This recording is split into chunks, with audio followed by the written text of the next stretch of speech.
Ja sam Aloj Đavijačkić, selo Očevija, opština Vareš.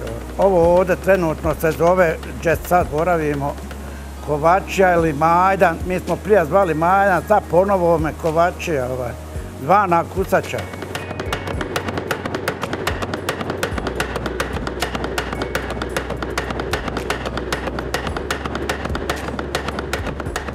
Radim ja od svoje 13. 14. godine, slabo u školu išao, pravo da vam kažem. Išao sam ja loko u škole. Ovo je jedna starina koja se spominje od 750-800 godina. Kažu da je bilo 11 Kovačija, pa 9, 7 koje sam ja upamtio. U 7 Kovačija radilo je, ja se sjećam, 64 čovjeka, imenom i prezimenom i mogu sve nabrojiti. Sada trenutno imaju 3, nas radi 4-5 ljudi, od toga su penzioneri, jedan je samo mlađi čovjek, odnosno dvojica, sve penzioneri.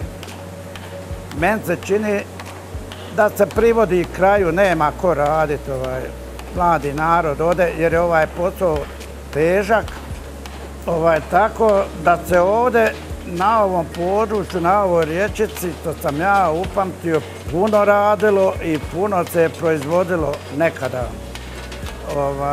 Kažem, 64 čovjeka sam upamtio, puno smo mi radili poljoprivredni alat, motike, trnokope, raonike, kad su konji orali i volovi. Potkovice za konje, za volove, špiceve za izvlačenje balvana po šumi. Tako da se to sad privodi kraju. Sad najviše se traži sačevi, odnosno peke, tepsije, zavisi kako ko kaže. I sad bi se moglo živjeti, ja živim od ovoga. Je da sam i u pendiji, ali znate kakva je bosanska pendija, ova minimalna, da se ne može od nje živjeti. Ove su Kovačije 3 trenutno pod UNESCO-om, zaštićene su papirologijom, a država da bi neko slabo imaju sluha za ovo, ali eto mi moramo održavati, radimo dokle kako vidimo. A trenutno sirovinu nađemo visokom, zenica, zavisi šta nam treba. Mi ne možemo puno proizvesti.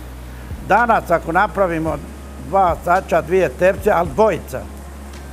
Možda 3, ali treba uraniti, treba okasniti, treba se oznojiti.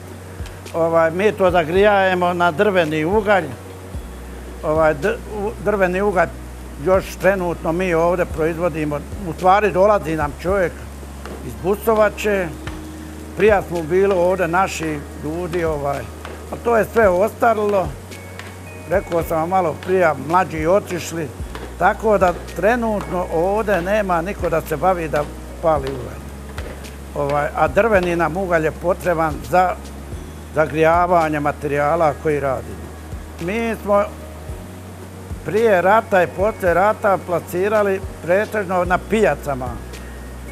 Mi smo išli vam dole Kladanj, Olovo, Živinice, Zvornik prije rata, poslije rata Kladanj i Olovo.